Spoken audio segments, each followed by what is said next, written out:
এই বাজেটটি সম্পূর্ণ জনগণকে সামনে রেখে করা হয়েছে। দুষ্ট লোকেরা বলে চুপি চুপি খাও তুমি চানাচুর ভাজা। এই বাজেটটা 3টা কৌশলের উপরে নির্ধারণ করা হয়েছে। 1 বছরের মধ্যে অর্থনৈতিক অবনতি রোধ এবং স্থিতিশীলতা পুনঃপ্রতিষ্ঠা, রিকভারি এন্ড স্টেবিলাইজেশন। আগামী 3 বছরের মধ্যে রাজস্ব সংস্কার, বিনিয়োগ, আর্থিক পুনর্গঠন, রপ্তানিমুখীকরণ, রেস্টোরেশন, আর তৃতীয় হচ্ছে রিকনস্ট্রাকশন। 5 বছরের মধ্যে অর্থনৈতিক কাঠামোগত পরিবর্তন। মাননীয় স্পিকার, আমরা লক্ষ্য করি যে এই বাজেটটি সম্পূর্ণ জনগণকে সামনে রেখে করা হয়েছে। আমরা জানি যে ফ্যামিলি কার্ডের বিষয়ে আমাদের নির্বাচনী প্রতিশ্রুতি ছিল, মাননীয় প্রধানমন্ত্রীর নির্বাচনী প্রতিশ্রুতি ছিলেন, সেটা বাস্তবায়ন হয়েছে এবং এই বছরও আরো বর্ধিত হারে যাতে ফ্যামিলি কার্ডের সুবিধা ভোগ করতে পারেন আমাদের নারীরা, সেই ব্যাপারে বরাদ্দ রাখা হয়েছে। আমরা দেখেছি যে ইমাম, মুয়াজ্জিন, পুরোহিতদের ভাতা দেওয়া হয়েছে। আগামী অর্থ বছরেও এই ভাতা আরো বর্ধিত আকারে প্রদান করার জন্য প্রয়োজনীয় প্রস্তাব রাখা হয়েছে। কৃষক কার্ডের ব্যাপারেও আমাদের বর্তমান সরকার এই বিষয়ে বাজেটে বরাদ্দ রেখেছেন। হেলথ কার্ডের বিষয়ে বরাদ্দ রেখেছেন। আমরা পুরো বিষয়টাই, পুরো ফোকাসটাই হচ্ছে জনগণের দিকে। সুতরাং এই জন্য আমরা ধন্যবাদ জানাই। আমরা দেখেছি যে মুক্তিযোদ্ধাদের ভাতা বৃদ্ধি করা হয়েছে। জুলাই যোদ্ধাদের, শহীদ এবং যারা আহত আছেন তাদের জন্য ভাতা বরাদ্দ করা হয়েছে। এই জন্য আমরা আন্তরিকভাবে ধন্যবাদ জানাই। আমাদের অনেক বন্ধুরা এটাকে একটি চ্যালেঞ্জিং বাজেট বলছেন। হ্যাঁ, এটা তো একটা চ্যালেঞ্জিং বাজেট। দিবাস্বপ্ন বলছেন, এটা দিবাস্বপ্ন নয়।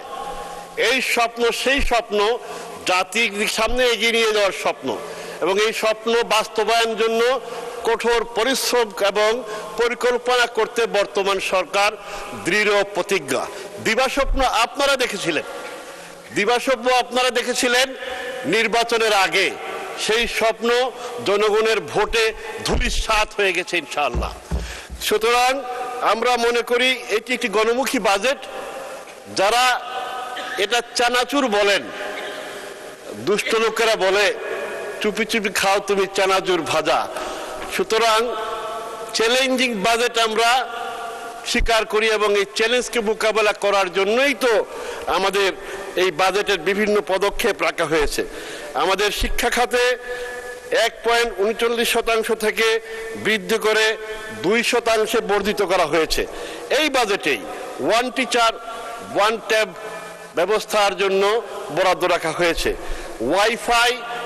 ওয়াইফাইয়ের জন্য প্রয়োজনীয় সুযোগ সুবিধা রাখার জন্য বরাদ্দ রাখা হয়েছে। বিনামূল্যে পোশাক, স্কুল ব্যাগ এবং জুতা প্রদানের জন্য আমাদের শিক্ষার্থীদেরকে সেই জন্য বাজেট রাখা হয়েছে। বাধ্যতামূলকভাবে 3য় ভাষা শিক্ষার প্রয়োজনীয় ব্যবস্থা করা হয়েছে। ডিগ্রি পর্যন্ত মেয়েদের শিক্ষা ব্যবস্থাকে বিনামূল্যে করার জন্য আমরা প্রয়োজনীয় বরাদ্দ রেখেছে। প্রসঙ্গত আমরা বলতে চাই যে এখানে শিক্ষার মান উন্নয়নের জন্য প্রয়োজনীয় নজরদারি রাখার জন্য শিক্ষা মন্ত্রণালয়কে বিশেষভাবে আমরা অনুরোধ জানাই। কারণ আমাদের যথেষ্ট ঘাটতি আছে বলে আমরা এখনো মনে করি। এটা একটা চ্যালেঞ্জ যে শিক্ষা ক্ষেত্রের মান উন্নয়ন করার জন্য প্রয়োজনীয় প্রশাসনিক এবং উদ্যোগ গ্রহণ করার জন্য আমরা আপনাদের দৃষ্টি আকর্ষণ করছি। মাননীয় স্পিকার, আমাদের এখানে মিড ডে মিলের ব্যবস্থা করা হচ্ছে। প্রাথমিক বিদ্যালয়ে মেয়েদের স্নাতক পর্যন্ত আমি বলেছি বিনামূল্যে পাঠদানের ব্যবস্থা করা হচ্ছে। স্বাস্থ্য খাতে 0.58% থেকে বৃদ্ধি করে এখানে প্রস্তাব করা হয়েছে 1.01% বৃদ্ধি করা হয়েছে। আমরা মনে করি এটা জনগণের স্বাস্থ্য খাতকে একটি উল্লেখযোগ্য সহযোগিতা প্রদান করবে। হ্যাঁ, এটা সমস্যা আছে, অ্যাম্বুলেন্স নাই, সমস্যা আছে।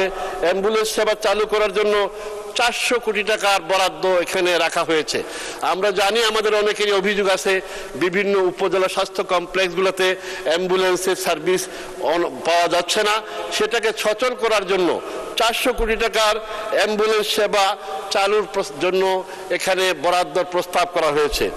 1 লক্ষ স্বাস্থ্যকর্মী নিয়োগ করার জন্য প্রয়োজনীয় অর্থ বরাদ্দ করা হয়েছে। 5000 MBBS চিকিৎসক নিয়োগের জন্য প্রস্তাব করা হয়েছে, বরাদ্দ রাখা হয়েছে। সুতরাং আমরা মনে করি যে এটি একটি গণমুখী বাজেট। আপনারা কিভাবে মনে করেন সেটা আমরা আপনাদের চিন্তার দৈন্যতাকে আমরা ধিক্কার জানাই। আমরা দেখেছি যে ব্যাটারি, হার্টের ব্যাটারি এবং হার্টের রিং ডায়াগনস্টিক সুবিধার জন্য আরো সহজলভ্য করার জন্য এখানে অর্থ বরাদ্দ এবং প্রস্তাব করা হয়েছে।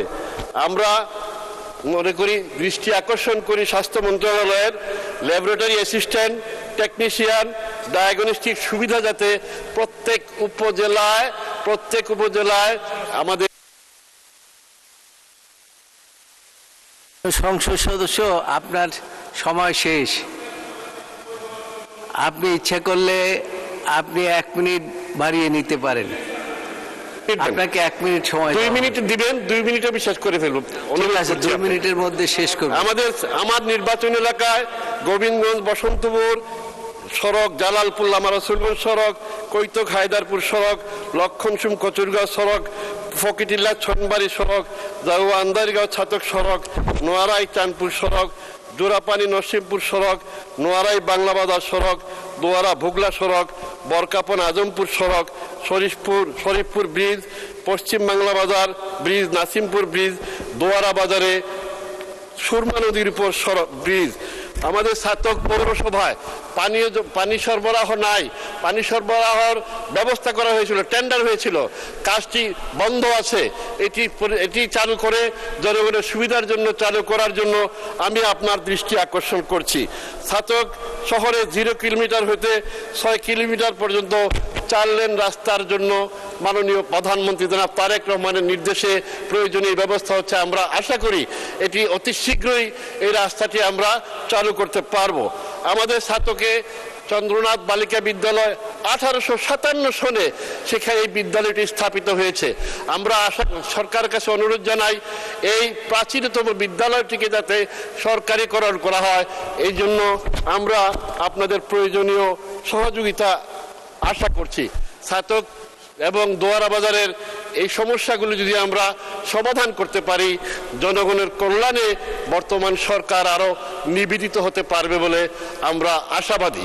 ছাতক দোয়ারা বাজারের যে সমস্ত সমস্যার কথা আমরা তুলে ধরলাম, আমরা আশা করি আমাদের বর্তমান সরকার আগামী বাজেটে এই সমস্ত সমস্যা দূর করার জন্য প্রয়োজনীয় বরাদ্দ দেবেন। খোদা হাফেজ। বাংলাদেশ জিন্দাবাদ।